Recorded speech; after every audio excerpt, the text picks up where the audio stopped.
Beer वाईट नाही, beer प्यायली तर चालते, थोडीशी घेतली तर मजा येते. एकदा केल्याने काय होतंय, थोडंसं व्यसन केलेलं चालतं का?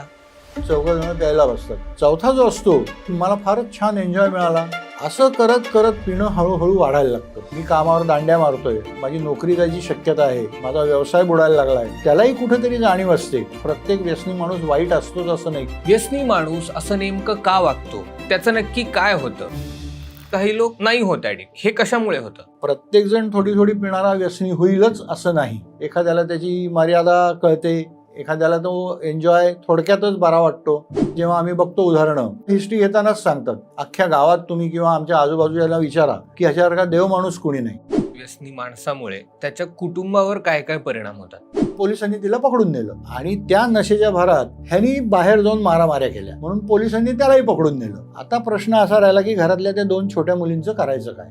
डिप्रेशन असेल किंवा एकटेपणा असेल, फक्त व्यसनामुळेच नाहीसं होतं का? मग आपण आजपर्यंत असं कुठं उदाहरण जगात ऐकलंय का की एक आजार बरा करायला आपण त्या माणसाला दुसरा आजार देऊ?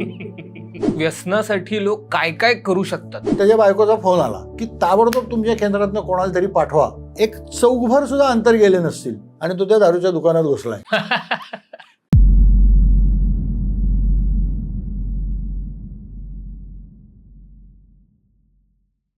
नमस्कार मंडळी, वैचारिक किडाच्या वैचारिक गप्पांमध्ये तुम्हा सगळ्यांचं खूप खूप स्वागत.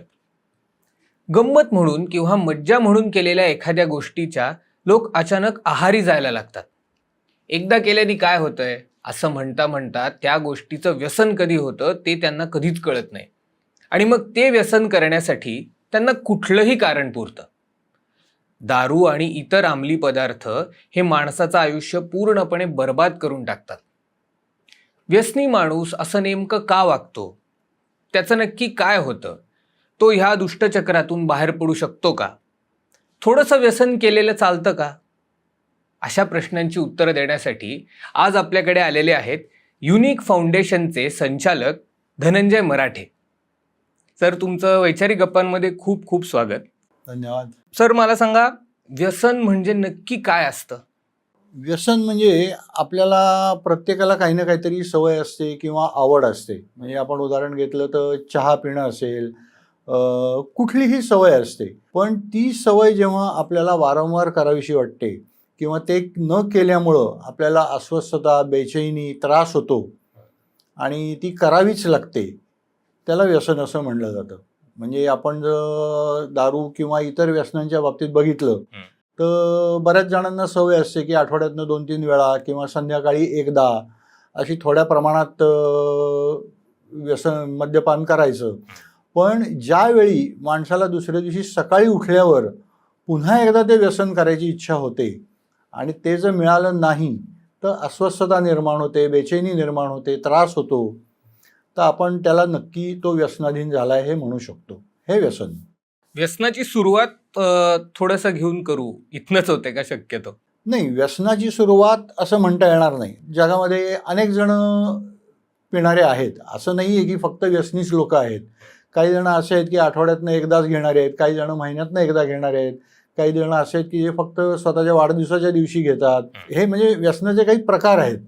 त्यातला हा जो मी पहिला प्रकार सांगितला हे ऑकेजनल घेणारे आहेत. दुसरा एक प्रकार आहे ज्याला बिंज पॅटर्न म्हणलं जातं की 15 दिवस, महिनाभर लागोपाठ 24 तास दारू पिणार आणि एकदम अचानक ब्रेक लागल्यासारखे थांबतात आणि पुढे मग बराच काळ ते महिना, 2 महिने, 3 महिने, 6 महिन्यापर्यंत ते त्या व्यसनाकडे डुंकूनही बघत नाहीत. बरं. आणि पुन्हा कोणीतरी एक काहीतरी पिन मारल्यासारखी पुन्हा त्यांची व्यसन करायला सुरुवात होते. मग पुन्हा 1.5-2 महिने ते कोणाला विचारत नाहीत. काही जण असे आहेत की रोज ठराविक मर्यादेमध्ये पिणार की बाबा मी रोज 2च पेग पिईन. मग कुठल्या पार्टीमध्ये जरी गेले तरी त्याच्या 2 पेगच्या वर किंवा त्यांचं जे लिमिट ठरलेलं असतं त्याच्यावर एक थेंब पित नाहीत. कोणी कितीही आग्रह करू दे ते तेवढ्यावरच थांबतात. हा एक प्रकार आहे. आणि व्यसनमुक्ती केंद्रात म्हणजे आमच्याकडे येणारा जो कॅटेगरी आहे ही अशी आहे की ह्यांना थांबणं माहीतच नसतं की 24 तास ही सायकल चालू राहिली पाहिजे. म्हणजे आपण म्हणतो तसं थोडक्यात उतरू न देणं. त्यामुळे कुठलाही माणूस जेव्हा सुरुवात करतो ते कोणालाच माहीत नसतं की पुढे जाऊन हा व्यसनी होईल किंवा तो 1-2दा घेतली म्हणजे तो व्यसनी झाला असं आपण म्हणू शकत नाही. मग व्यसनासाठी लोक काय काय करू शकतात, कुठपर्यंत जाऊ शकतात? आपण ह्या तर गोष्टी ऐकलेल्या आहेत की पैशाची चोरी करणं. हम्म. आता माझ्याकडे एक केस आली होती की परिस्थिती बेताची होती. हा 24 तास व्यसन करायचा.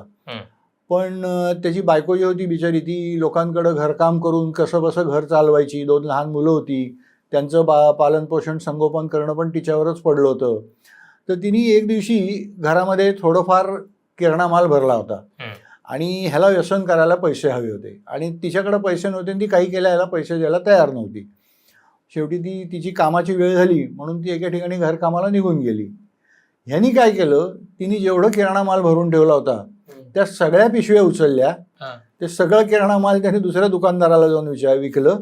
त्यातनं जे काही पैसे आले त्यातनं जाऊन त्यांनी व्यसन केलं. ह्या थरापर्यंत हे व्यसन माणसाला घेऊन जातं. अशा कॅटेगरीज आहेत की काही लोक पटकन ॲडिक्ट होतात आणि काही लोक नाही होत ॲडिक्ट. तर हे कशामुळे होतं? एक मानसिकतेचा भाग आहे. अच्छा. एक असं आहे की 4 मित्र असतात. त्या 4 मित्र एकदा ठरवतात की आपण आपला काय BComचा रिझल्ट लागलाय किंवा परीक्षेचा रिझल्ट लागलाय, आपण सगळेजण मजा करू. मग त्यातल्या एकाने कुणीतरी ऐकलेलं असतं की थोडीशी घेतली तर मजा येते, आपण छान एन्जॉय करू शकतो. मग तो म्हणतो की मी असं करतो, एक बाटली घेऊन येतो, आपण थोडी थोडी पिऊ, सगळेजण एन्जॉय करू. म्हणून मग तो एक दारूची बाटली घेऊन येतो, 4 जण प्यायला बसतात. त्या चौघातला पहिला जो असतो तो त्याची चव बघतो, त्याला काही ती चव फारशी आवडत नाही. तो तिथून पुढं परत कधीच दारूला हात लावत नाही, कारण त्याची चव आणि वास दोन्ही त्याला आवडलेलं नसतं. दुसरा जो असतो तो विचार करतो, अरे खरंच मजा आली की आपण नेहमीपेक्षा जास्ती हसत खेळत राहिलो, आपण 2 विनोद चांगले केले, आपण छान एन्जॉय केला, डान्स केला. हे कधीतरी एन्जॉय म्हणून करायला हरकत नाही, वाढदिवसाच्या दिवशी वगैरे. तिसरा जो असतो हा म्हणतो की ह्यानी मला आज खूप रिलॅक्स फील झालं. म्हणजे मी ज्या परीक्षेच्या टेन्शनमध्ये होतो किंवा माझा रिझल्ट थोडासा कमी पर्सेंटेज मिळाले, घरी पण मला खूप बोलणी खायला लागली, तर त्या टेन्शनमधनं मी ही थोडीशी घेतल्यानंतर मला थोडंसं रिलॅक्स वाटलं. चौथा जो असतो तो म्हणतो की अरे मला फारच छान एन्जॉय मिळाला, मी जे काही टेन्शनमध्ये होतो किंवा जे काही मला फिलिंग्स होती माझी ती खूप छान वाढली. हा प्रकार करून बघायला हरकत नाही, रोज थोडी थोडी घ्यायला हरकत नाही. असे 4 जण असतात.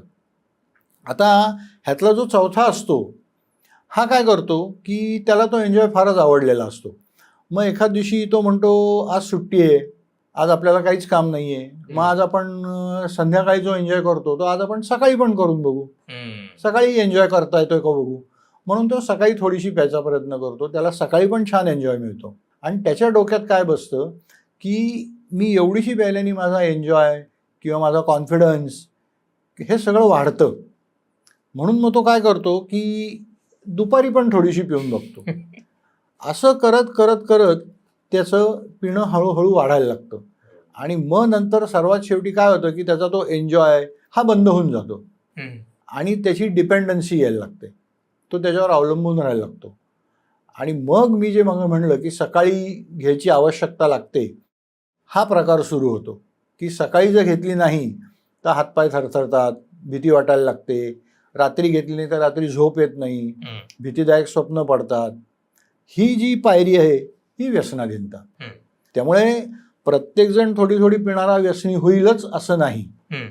काही काही जण सुरुवातीला पितात, एखाद्याला आवडते, एखाद्याला त्याची मर्यादा कळते, एखाद्याला तो एन्जॉय थोडक्यातच बरा वाटतो, पण एखाद्याला जेव्हा तो एन्जॉय हवासा वाटतो, तो वारंवार करावासा वाटतो आणि तो केला नाही म्हणजे त्यातला एन्जॉय संपून गेलेला असतो, मग ती डिपेंडन्सी जी येते म्हणलं मी त्याप्रमाणे, मग ते केल्याशिवाय त्याला चैनच पडत नाही. आता जे तुम्ही म्हणालात की एन्जॉय मिळतो लोकांना किंवा जो आनंद मिळतो, हलकं वाटतं, तर कुठलंही व्यसन किंवा कुठलाही पदार्थ घेतल्यानंतर नक्की काय होतं ज्याच्यामुळे त्यांना हे वाटायला लागतं? आता कसं होतं की कुठलंही व्यसन केलं तर माणसाच्या शरीरातले डोपामाइन लेवल वाढते आणि मग त्याला उत्साह वाटायला लागतो. आयुष्यात जो माणूस कधी नाचलेला नसतो, गाणं म्हणलेलं नसतं, तो हे सगळं करतो. तो आवाज सूर चांगला नसला तरी गाणं म्हणेल, नाचता येत नसलं तरी वेडवाकडं का होईना नाचेल. पण जसजसं त्याचं व्यसनाचं प्रमाण किंवा तो सबस्टन्स घेण्याचं प्रमाण वाढत जातं, त्याची डिपेंडन्सी वाढत जाते, तसतसं ही डोपामाइन लेवल बाजूला पडते आणि त्याचं जेव्हा शरीर त्यावर अवलंबून राहायला लागतं तेव्हा तो न नाचता सुद्धा डोलायला लागतो. मग त्याचा तो एन्जॉय वगैरे सगळं निघून गेलेलं असतं. त्याला होणारा त्रास थांबवण्याकरता तो सबस्टन्स वापरायला सुरुवात करतो. प्रत्येक व्यसनी माणूस जो आहे तो वाईटच असतो का? व्यसनी माणसाला किंवा त्या माणसाला लागलेलं जे व्यसन आहे ते वाईट असतं. कारण आता आमच्याकडं जेव्हा आम्ही बघतो उदाहरणं, घरातले जेव्हा एखाद्या मुलाला, भावाला, नवऱ्याला घेऊन येतात ॲडमिशन करता, तेव्हा ते सुरुवातीला हिस्ट्री घेतानाच सांगतात की हा माणूस प्यायला नाही ना तर हा एकदम देव माणूस आहे. अख्ख्या गावात तुम्ही किंवा आमच्या आजूबाजूला विचारा की ह्याच्यासारखा देव माणूस कोणी नाही. पण हा प्यायला की ह्याचं जनावर होतं. तो माणूस मुळामध्ये चांगलाच आहे, पण त्याला लागलेली जी ही सवय आहे ही वाईट आहे. आणि त्या सवयीमुळे त्याच्यामध्ये जे काही लपलेले दुर्गुण आहेत किंवा ज्या काही वाईट सवयी आहेत त्या जास्ती प्रमाणात बाहेर पडतात. मग त्याचा राग असेल, त्याचा खुंशी स्वभाव असेल किंवा जुनी कुठली तरी भांडणं असतील, ही तो व्यसन केल्यानंतर सगळी बाहेर काढतो. मग मुलाबाळांचा अभ्यास करतो, नीट लक्ष देत असेल आणि नुकताच जर रिझल्ट लागला असेल, कमी टक्के पडले असतील, तर मग तो प्यायलेला असेल तो त्याच्यावरनं खूप बडबड करेल. वेलप्रसंगी मुलावर हात उचलायलाही हात उचलायलाही कमी करणार नाही. त्यामुळे आम्हाला प्रत्येक वेळी हिस्ट्रीमध्ये हेच ऐकायला मिळतं की हा पीत नाही तेव्हा देवासारखा आहे, पण प्यायला की ह्याचं जनावर होतं. त्यामुळे कुठलाही व्यसनी माणूस वाईटच असतो असं नाही. कोणकोणत्या प्रकारची व्यसनं आहेत? आता व्यसनाचे साधारण प्रकार बघितले तर अल्कोहोल आहे, गांजा आहे, अफीम आहे, चरस आहे, आता सध्या बरंच ऐकायला मिळते ते मेफेड्रॉन आहे. काही कालावधीपूर्वी ब्राऊन शुगरचं प्रमाण खूप जोरात होतं, आता त्याची जागा मेफेड्रॉननी घेतलेली आहे. MD म्हणलं जातं त्याला. तसे आणखीन ग्लू आहे, फेविबॉन्ड आहे, पण त्याच्यावर आता सरकारने कारवाया केल्यामुळे त्याच्यामधलं जे कंटेंट होतं मेन की ज्यामुळं नशा यायची, ते त्यांनी आता त्याच्यावर बरेचशी बंधनं आणलेली आहेत. असे कुठले व्यसनाचे किंवा असे कुठले पदार्थाचे प्रकार आहेत जे कधीच करू नयेत? कुठलंच व्यसन कधी करू नये.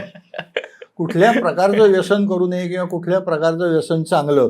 म्हणजे थोडक्यात सांगू का, बरेच जण म्हणतात बिअर वाईट नाही, बिअर प्यायली तर चालते, बिअर काही दारू नाही. हा फार मोठा गैरसमज लोकांमध्ये आहे. पण जेवढी इतर दारू म्हणजे हार्ड ड्रिंक ज्याला आपण म्हणतो ती जेवढी हानिकारक आहेत तेवढीच बिअर सुद्धा आहे. त्यामुळे कुठलं व्यसन वाईट आणि कुठलं चांगलं असं नाहीये. काही असे लोक असतात जे कॅज्युअल ड्रिंकर्स असतात, ज्यांचं म्हणणं असतं की आम्हाला काही व्यसन नाहीये ह्याचं, त्यांना तुम्ही काय सांगाल? जोपर्यंत कॅज्युअल ड्रिंकर त्याच्या मर्यादेमध्ये किंवा त्यांनी स्वतःला जी घालून दिलेली मर्यादा आहे त्या मर्यादेमध्ये जोपर्यंत तो त्याचं सेवन करतोय तोपर्यंत तो व्यसनी आहे असं आपल्याला म्हणता येणार नाही.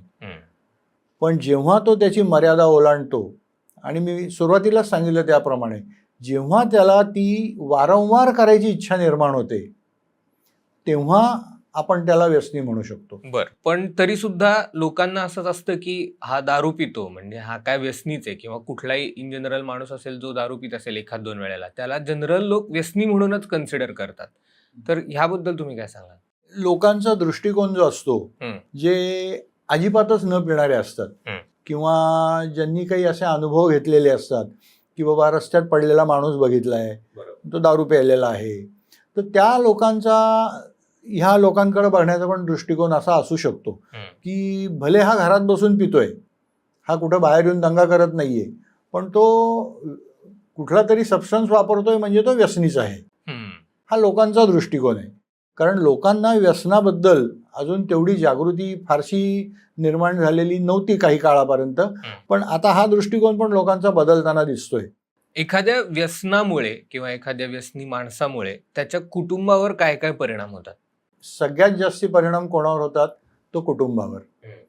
म्हणजे ज्याला आपण एक हे म्हणतो की जो व्यसनी असतो त्या व्यसनी माणसाची बायको असेल, आई असेल, वडील असतील, मुलं बाळं असतील, भाऊ बहीण असतील, हा जेव्हा घरातनं बाहेर पडतो तेव्हा ह्यांच्या डोक्यातली विचारचक्र सुरू होतात.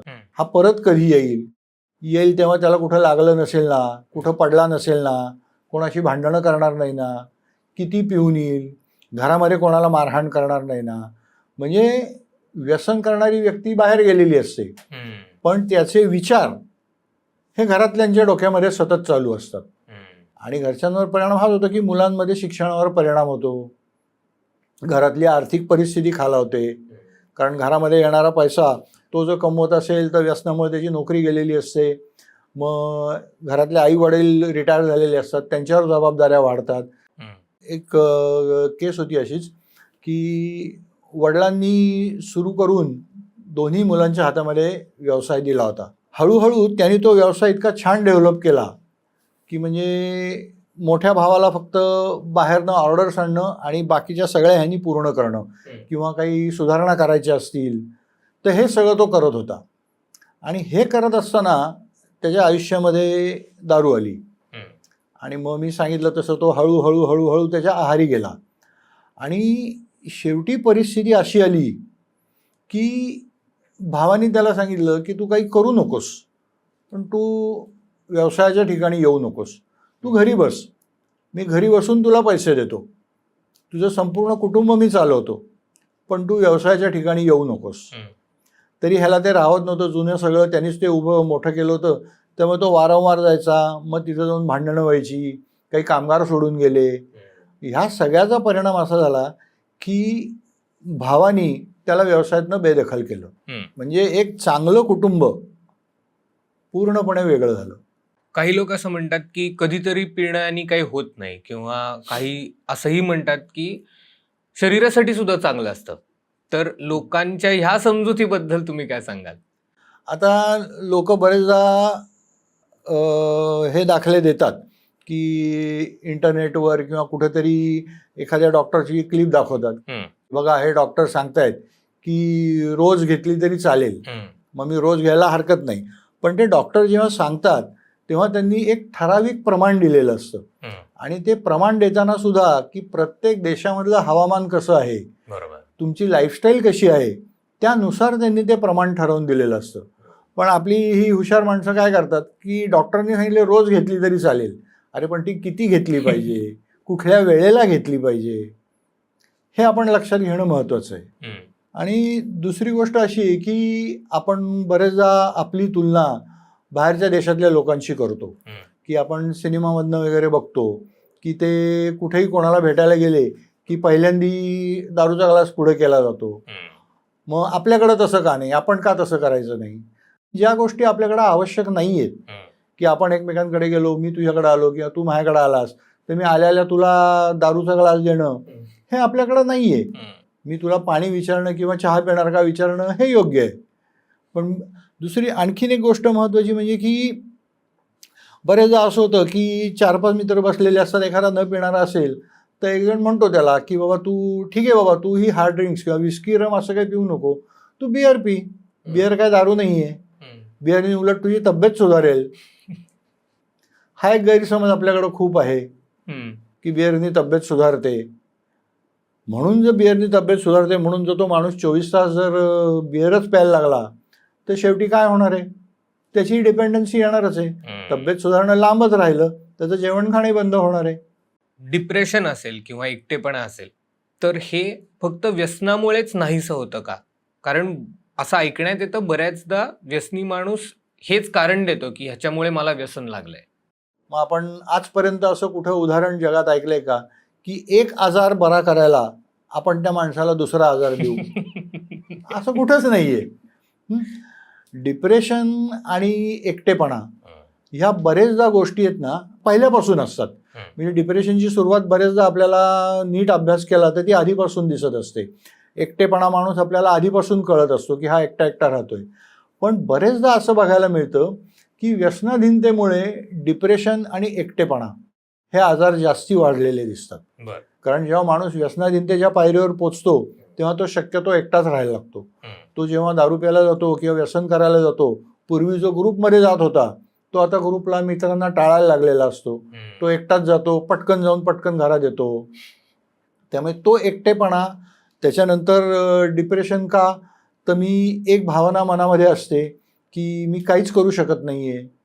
त्याला ह्या गोष्टीची जाणीव असते. म्हणून मी सुरुवातीला असं सांगितलं की प्रत्येक व्यसनी माणूस वाईट असतोच असं नाही किंवा वाईट नसतोच. त्यालाही कुठेतरी जाणीव असते की माझं कुठेतरी काहीतरी चुकतंय, मी कामावर दांड्या मारतोय, माझी नोकरी जायची शक्यता आहे, माझा व्यवसाय बुडायला लागला आहे, माझ्या मुलांकडे माझं दुर्लक्ष होतंय, माझ्या पत्नीपासून मी दुरावत चाललोय, आई वडील मला टाळायला लागलेत, हे त्यालाही कुठेतरी जाणवत असतं. पण व्यसनाबद्दल निर्माण झालेली शारीरिक आणि मानसिक ओढ ही त्याला तिथून मागं येऊ देत नाही.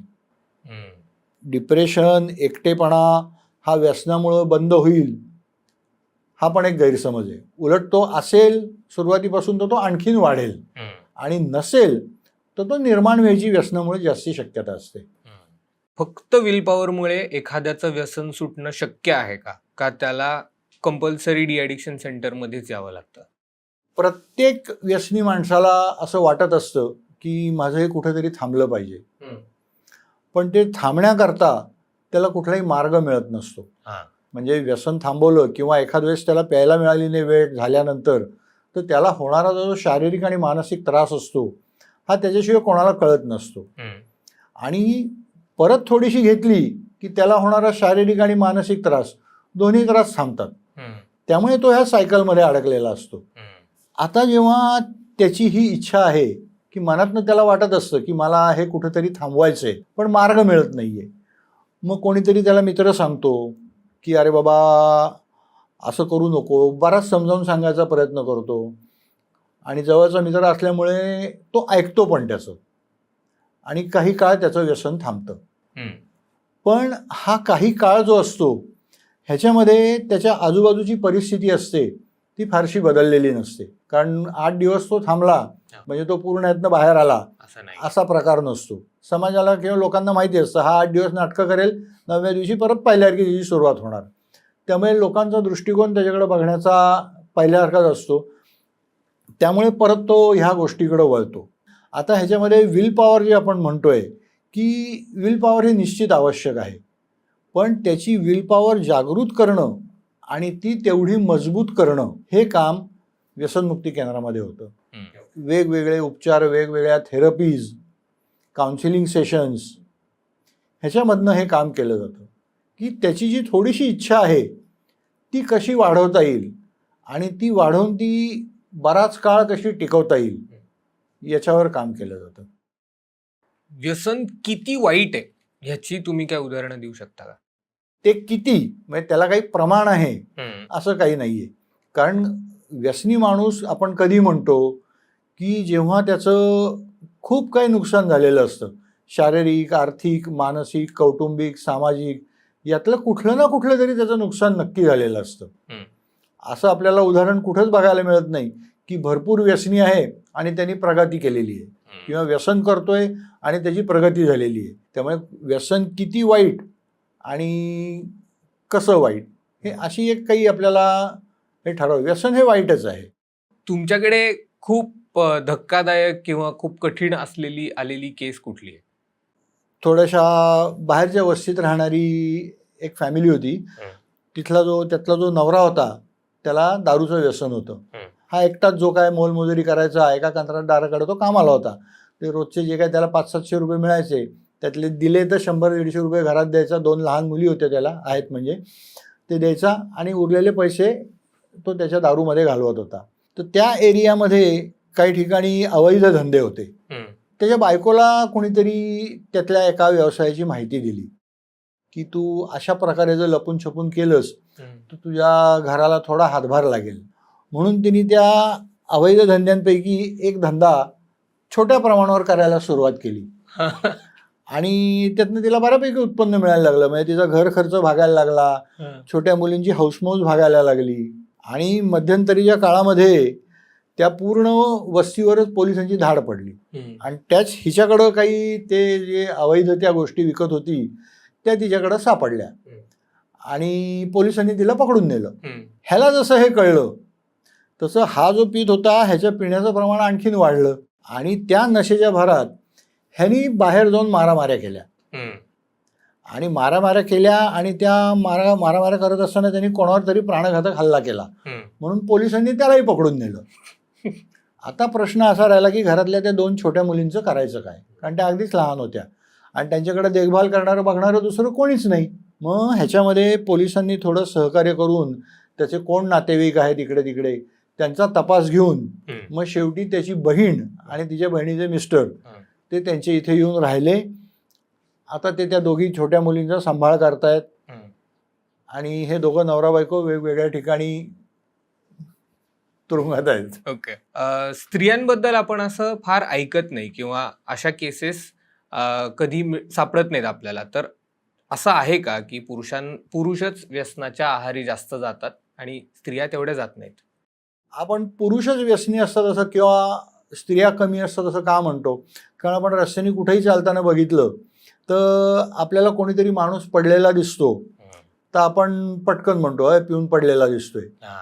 पण अशी स्त्री आपल्याला कधी दिसत नाही. किंवा एखादी स्त्री पडलेली दिसली तरी सुद्धा लोकांचा दृष्टिकोन काय असतो की अरे कदाचित चक्कर आली असेल. हा दृष्टिकोनातला फरक आहे. दुसरी गोष्ट की महिलांमधलंही व्यसनाचं प्रमाण आता आजकाल वाढत चाललेलं आहे. म्हणजे बरेचदा आमच्याकडे एन्क्वायरी येतात. काही काही महिलांसाठी व्यसनमुक्ती केंद्रही सुरू झालेली आहेत. आमच्याकडे पण बरेचदा एन्क्वायरी येतात की सगळी एन्क्वायरी करतात आणि मग सगळी एन्क्वायरी झाल्यावर मग ते सांगतात की आमच्याकडे जी आहे ती महिला आहे तिच्यासाठी तुम्ही काही करू शकता का. त्यामुळे पूर्वी कसं होतं की महिला व्यसनाधीन आहेत हे लपवून ठेवलं जायचं.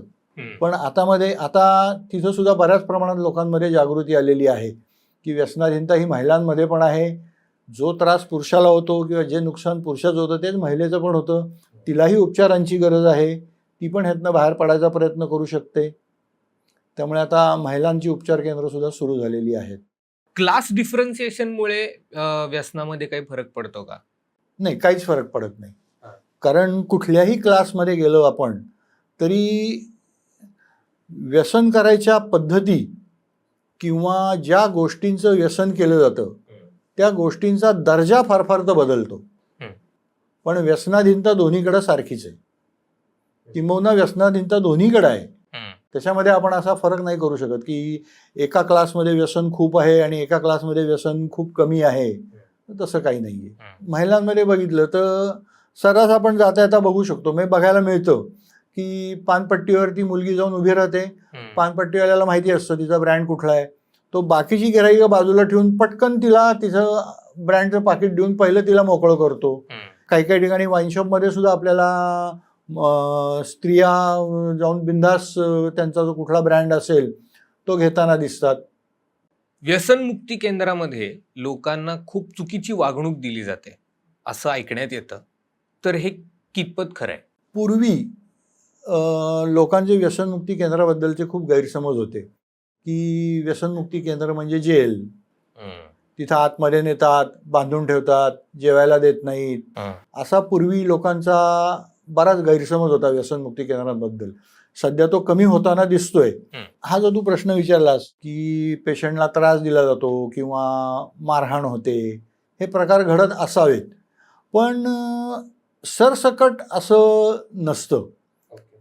कारण व्यसनमुक्ती केंद्रामध्ये आलेला जो असतो तो काही स्वखुशीने आलेला नसतो. त्याला घरचे एक तर घेऊन आलेले असतात. तो राहायला तयार नसतो आणि राहायचं नाही म्हणल्यावर तो साहजिकच थोडीफार दंगामस्ती करणार. त्यानुसार त्याची दंगामस्ती जो करतो त्यानुसार त्याला आवश्यक ज्या उपाययोजना असतात की ज्या अंडर मेडिकल सुपरविजन खाली ज्या केल्या जातात त्या पद्धतीने त्या केल्या जातात. आतापर्यंत आपण बघितलं की व्यसन कुठलं असतं, कसं असतं वगैरे. पण कुठल्या स्टेज नंतर एखाद्या व्यक्तीला व्यसनमुक्ती केंद्रामध्ये आणण्याची गरज पडते? आता कसं होतं की जेव्हा घरातल्यांना कळतं की आपल्या घरातली ही व्यक्ती ही गोष्ट किंवा दारू आपण म्हणू हे वारंवार करतंय, तो थांबायलाच तयार नाहीये. मग बरेचदा कळतं की तो रस्त्यात पडलाय, मग कुठनं तरी रस्त्यातनं उचलून आणावं लागतं किंवा घराच्या दारातच पडलेला असतो. जेव्हा घरच्यांना कळतं की हा आपल्या सांगण्यानी किंवा आपण करत असलेल्या उपायांनी, आपण समजावून सांगून किंवा आपण काही इतर मार्गाचा वापर करून सुद्धा तो ऐकत नाहीये किंवा त्याचं व्यसन थांबत नाहीये, त्याचं दारू पिणं थांबत नाहीये, त्या स्टेजला व्यसनमुक्ती केंद्राकडं लोक येतात. कारण क्वचित कधीतरी पिणारा, महिन्यातनं एकदा पिणारा, रोज 2च पेग पिणारा ही माणसं व्यसनमुक्ती केंद्रात कधी येत नाहीत किंवा त्यांना आणायची गरजही लागत नाही. या केंद्रांमधलं नेमकं रुटीन काय असतं एखाद्या पेशंटचं? आता पहिली गोष्ट म्हणजे हा जो व्यसनी माणूस असतो ह्याला कुठलंही रुटीन राहिलेलं नसतं. आपण ज्याला म्हणतो एक वेळापत्रक किंवा टाइम टेबल, हे असं काही राहिलेलं नसतं. त्याचे डोळे उघडतील तेव्हा सूर्योदय ही त्याची अवस्था असते. आणि डोळे उघडले की पहिलं काम काय, तर मला जो आत्ता त्रास होतोय त्याच्यावर उपाय म्हणजे मी व्यसन करणं. तो जाऊन परत व्यसन करतो, परत घरात येऊन झोपतो. हे रुटीन मोडण्याकरता व्यसनमुक्ती केंद्रामध्ये एक वेळापत्रक तयार केलेलं असतं की ज्याच्यामध्ये सकाळी लवकर उठण्यापासून ते रात्री झोपेपर्यंत एक त्यांना टाइम टेबल तयार करून दिलेलं असतं. सुरुवातीला एक 5-6 दिवस त्या टाइम टेबलमध्ये रुळायला त्यांना वेळ लागतो, पण नंतर 5-6 दिवसानंतर त्यांना त्या टाइम टेबलप्रमाणे वागावं लागतं. आता हे टाइम टेबल कसं असतं, तर सकाळी लवकर उठणं, योगा, मेडिटेशन, त्याच्यानंतर त्याची जी खाण्याची सवय गेलेली असते तर सकाळी कंपल्सरी नाश्ता असतो, त्याच्यानंतर ग्रुप थेरपीज असतात, दुपारचं पोटभर चांगलं पौष्टिक जेवण असतं, संध्याकाळी परत काही फिजिकल एक्झरसाईज असतात, त्याच्यानंतर रात्री वेळेवर जेवण असतं.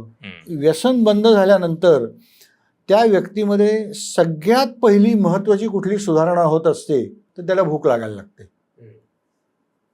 त्यामुळे त्याला वेळच्या वेळेला जेवण मिळणं, वेळच्या वेळेला नाश्ता मिळणं आणि त्याचबरोबरीने शारीरिक आणि मानसिक रिकव्हरीसाठी औषधं ही मिळणं गरजेचं असतं वेळच्या वेळेला. त्यामुळे आलेल्या प्रत्येक मित्राला आमच्याकडं एका त्या टाइम टेबलप्रमाणे आपण वागायला शिकवतो आणि हळूहळू ते एकदा ते सेट व्हायला लागले त्या रुटीनमध्ये की मग त्या टाइम टेबलप्रमाणे ते वागायला लागतात. ह्या व्यसनी माणसाचा व्यसनमुक्ती केंद्रातला पहिला दिवस कसा असतो? व्यसनमुक्ती केंद्राला पहिला दिवस बघितला ना तर त्याला मुळात कळत नसतं की आपण कुठं आलोय. एक तर त्याला घरच्यांनी काहीतरी खोटं सांगून आणलेलं असतं, त्यामुळे त्याचे पहिले 1-2 दिवस असेच असतात की त्याला नक्की आपण कुठं आलोय हे कळत नसतं. आणि मग जेव्हा 2 दिवसानंतर हळूहळू त्याची नशा उतरते तेव्हा मग त्याला परिस्थितीची जाणीव व्हायला लागते की अरे आपण एकटेच नाही आहे, आपल्याबरोबर आणखीन 30-40 जण आहेत, मग हे सगळे इथं कसे काय. आणि मग उपचार त्या केंद्रामध्ये राहणारे जे काही सिनियर मेंबर असतात म्हणजे ज्यांचा उपचाराचा कालावधी पूर्ण होत झालेला असतो ते त्याला समजावून सांगतात की अरे आम्ही आलो तेव्हा तुझ्यासारखेच होतो, पण आम्ही आता इथे 3 महिने राहिलोय, आता पुढच्या आठवड्यात मी घरी जाणार आहे, इथं मला उपचार करण्याकरता आणलं होतं, मी इथले उपचार घेतले, मला फरक पडला, मला चांगलं वाटतंय. आणि असं करत करत तो हळूहळू सेट होत जातो. आणि शेवटचा दिवस जो असतो तो अनेक भावना त्याच्या मनामध्ये असतात. काही काही जण असतात की ज्यांना खरोखर त्या उपचारांचा फायदा दिसलेला असतो, खूप काही जाणीवा झालेल्या असतात, आपल्या चुकांची, व्यसन काळात आपल्या हातनं झालेल्या चुकांची जाणीव झालेली असते, खरोखर चांगलं राहण्याचा निश्चय केलेला असतो. एखादा व्यसनी माणूस जेव्हा तुमच्याकडे येतो तर त्याचं व्यसन एका दिवसात असं खटकन बंद नाही करता येणार, तर मग त्याची काय प्रोसेस असू शकते किंवा तेव्हा त्याचं काय होतं? व्यसन हा प्रकार असा आहे, हा एका फटक्यात बंद केला तरच तो बंद होऊ शकतो. बरं. आणि व्यसनमुक्ती केंद्रामध्ये जेव्हा एखादा ॲडमिट होतो तो ज्या दिवशी ॲडमिट होतो त्या दिवसापासूनच त्याचं व्यसन पूर्णपणे थांबवलं जातं, त्याला कुठल्याही प्रकारचं व्यसन दिलं जात नाही. आता हे व्यसन बंद झालं की त्याला त्रास हा 100% ठरलेला आहे. मग काही जणांच्या प्रकृतीनुसार हा त्रास असतो की ज्याला विड्रॉल सिम्पटम्स म्हणतात, की हातापायाची थरथर होणं, भूक न लागणं, उलट्या होणं, लूज मोशन्स होणं, हे जे त्रास आहेत हे जे आमचे फिजिशियन्स असतात, कारण ॲडमिट झाल्यावर पहिलं काय तर ब्लड टेस्ट करून त्याचे रिपोर्ट फिजिशियनकडनं चेक करून त्याप्रमाणे त्याला औषधं सुरू करणं, त्यामुळे हे विड्रॉल सिम्पटम्स हळूहळू बंद होऊन जातात. काही जणांना ज्यांची तब्येत खूपच वीक असते, म्हणजे ज्यांनी व्यसन काळामध्ये अन्न नावाचा हा प्रकारच घेतलेला नसतो, की 24 तास फक्त व्यसन, तर त्यांना काही वेळेला हॅल्युसिनेशन्स म्हणजे भास होणं हा त्रास सुरू होतो. मग अशा वेळेला आपण घरच्यांना बोलवून त्याला बाहेर हॉस्पिटलमध्ये ॲडमिट करायला सांगतो, कारण कुठल्याही व्यसनमुक्ती केंद्रामध्ये हॉस्पिटलसारख्या सुविधा नसतात, त्यासाठी त्याला बाहेर उपचार देणंच गरजेचं असतं. काही बाबा बुवा असतात जे म्हणतात की आम्ही दारू सोडवतो, ते खरंच तसं करू शकतात का? काही ठिकाणी माणूस भीतीने व्यसन बंद करतो, की बाबा एखाद्या बाबा बुवाकडे गेला तर तो काहीतरी पुड्या देतो आणि सांगतो की रोज ही एक पुडी घ्यायची आणि व्यसन करायचं नाही, तू जर ह्याच्या या पुडीवर व्यसन केलंस तर तुला काहीतरी भयानक होईल. त्या भीतीने बरेचदा हा माणूस व्यसन बंद करतो आणि मग नंतर तो म्हणतो थोडीशी तरी करून बघू, काय होतंय बघू, म्हणून तो थोडीशी घेऊन बघतो आणि त्याला काहीच होत नाही. मग तो म्हणतो म्हणजे हा बाबा गंडवतो आपल्याला, नुसतेच पैसे घेतले घरच्यांकडनं, आणि मग परत त्याचं व्यसन सुरू होतं. काही ठिकाणी आपण बरेचदा वाचतो की न सांगता दारू सोडवा.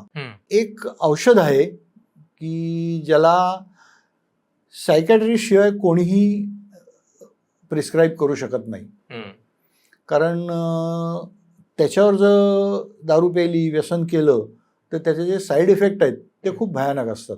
पण काही वेळा त्या औषधाचं वेगवेगळ्या स्वरूपामध्ये विक्री केली जाते. ते तुम्ही चहामध्ये द्या, भाजीमध्ये द्या, तुमच्या रोजच्या जेवणातल्या कुठल्याही पदार्थात घालून ते द्या, त्याची काही चव बिव नसते. आणि तो घरात चहा पिऊन निघाला आणि बाहेर जाऊन त्यांनी दारू प्यायली, त्याची त्याला रिॲक्शन येते. पण हे अशा प्रकारची औषधं घेणं कोणालाही न विचारता, डॉक्टरांचा सल्ला न घेता, हे खूप धोकादायक असतं. आता बरेच ठिकाणी बरेचदा म्हणजे आम्ही असं पण बघितलेलं आहे, घरातली लोक आळंदीला घेऊन जातात आणि तिथं एक तुळशीची माळ विकत घेतात.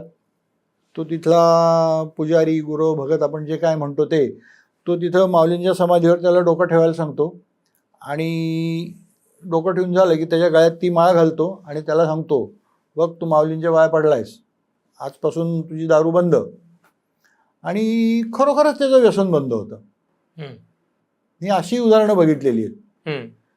म्हणजे कुठंतरी तुमची श्रद्धा असेल, तुम्हाला त्या गोष्टीची जाणीव झाली तर तुमची विल पॉवर निश्चित तुम्हाला मदत करते.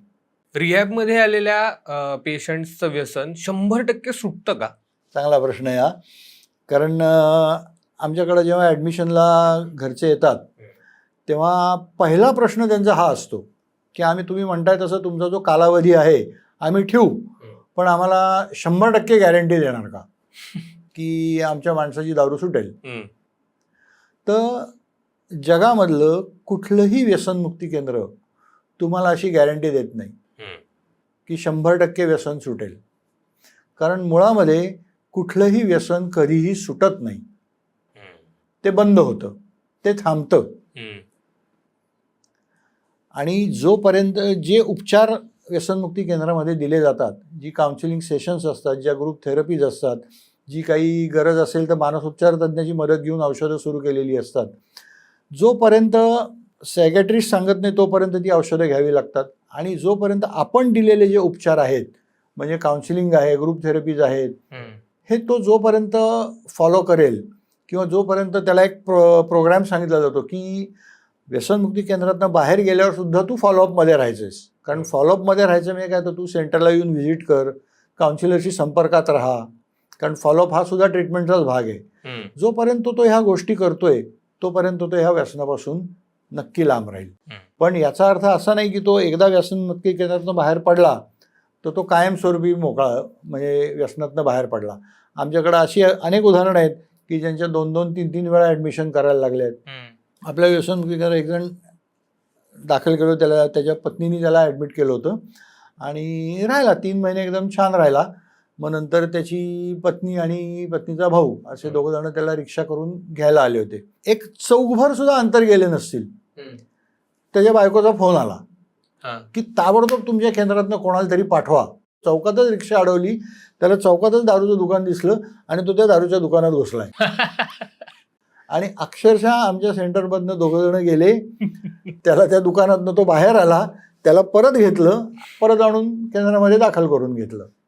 म्हणजे अशी सुद्धा उदाहरणं आहेत. आणि काही काही अशी उदाहरणं आहेत की पहिल्याच एका ॲडमिशनमध्ये चांगले राहिलेत आज आणि चांगली प्रगती करतायत. आपल्याकडे गृहस्थ होते, म्हणजे साधारण त्यांचं वय आहेत अजून, ते एक 60च्या आसपास त्यांचं वय आहे. आणि त्यांना त्यांच्या मिसेसनी ॲडमिट केलं होतं दारूचं व्यसन आहे म्हणून. तर त्यांना योगाबद्दलचं खूप चांगलं ज्ञान होतं. तिथं आल्यानंतर त्यांनी जो आमच्याकडे योगा घेणारी व्यक्ती होती त्या व्यक्तीला त्यांनी सांगितलं की ह्याच्यामध्ये आपल्याला काही बदल करता आले आम्हाला सगळ्यांना फायदेशीर ठरेल. मग त्यांनी त्या योगासनाची जी काही आसनं केली त्यातली काही 1-2 कमी केली, 1-2 वाढवली किंवा योग्य प्रकारे कशी करायची हे त्यांनी सांगितलं आणि त्याचा फायदा खरंच आम्हाला दिसायला लागला. मग त्याच्या पत्नीशी आणि त्याच्या मुलेशी आणि सुनेशी पण मी बोललो की तुम्ही राहायला जवळ आहात, त्यांना 2 व्हीलर येते, एक तर फॉलोअपमध्येही राहतील आणि त्यांच्या ज्ञानाचा आम्हाला फायदा पण होईल. आणि जवळजवळ 1.5 वर्ष झाली तो माणूस रोज सकाळी 5:15 आपल्या संस्थेमध्ये येऊन योगा घेतो. तुम्ही जे व्यसन करतात किंवा जे सबस्टन्स अब्यूज करतात त्यांना काय संदेश द्याल? सबस्टन्स अब्यूज करणाऱ्या लोकांचा गैरसमज असा असतो की मी जे काही करतोय ते तेवढं नाहीये, मी व्यसनी नाहीये, हे डिनायल खूप असतं. तर आपल्याला ह्या धोक्याची सीमारेषा ओळखता आली पाहिजे. वेळेवरच सावध होऊन आपल्या हाताबाहेर काही गोष्टी चाललेल्या आहेत याची जाणीव आपल्याला होत असते. ती जाणीव ओळखून वेळेवरच मदत घेऊन व्यसनमुक्ती केंद्राची, आपल्या कुटुंबाची मदत घेऊन लवकरात लवकर यातनं बाहेर पडण्यासाठी प्रयत्न करणं खूप महत्त्वाचं आहे. खूप उशीर झाला तर कदाचित आपली परिस्थिती हाताबाहेर जाऊ शकते आणि व्यसनाधीनतेचा शेवट हा अतिशय दुःखद, म्हणजे एक तर मृत्यू किंवा काहीतरी गंभीर आजार यावरच होत असतो. आणि ह्याच बरोबर त्या पेशंटच्या आजूबाजूचे जे लोक आहेत त्यांना तुम्ही काय सांगाल? मुळामध्ये व्यसनाकडं बघण्याचा आपण दृष्टिकोन थोडा बदलला पाहिजे. कारण आपल्या बहुसंख्य लोकांच्या डोक्यामध्ये काय असतं की हा व्यसनी माणूस आहे म्हणजे हा वाया गेलेला आहे, हा कामातनं गेलेला आहे. तर त्याच्याकडं बघण्याचा दृष्टिकोन आपण थोडा बदलला पाहिजे की तो माणूस वाईट नाही आहे, त्याला लागलेलं व्यसन, त्याला लागलेली सवय वाईट आहे. आपल्याला ती सवय कशी बाजूला काढता येईल याकरता त्याला मदत कशी करता येईल याकडं आपण लक्ष दिलं पाहिजे. आणि त्याकरता आपण व्यसनमुक्ती केंद्राची निश्चितपणे मदत घेऊ शकता, त्याचा निश्चितपणे उपयोग होऊ शकतो. दृष्टिकोन बदला, व्यसनी माणसातला माणूस ओळखा. थँक्यू सर, तुम्ही आमच्या शोवर आलात आणि आमच्या प्रेक्षकांना खूपच चांगली आणि महत्त्वाची माहिती दिली, त्याबद्दल खूप खूप धन्यवाद. धन्यवाद. हा व्हिडिओ जर का तुम्हाला आवडला असेल तर नक्की लाईक करा, शेअर करा आणि वैचारिक किडाच्या चॅनलला सबस्क्राईब करा. भेटूया पुढच्या एपिसोडमध्ये. धन्यवाद.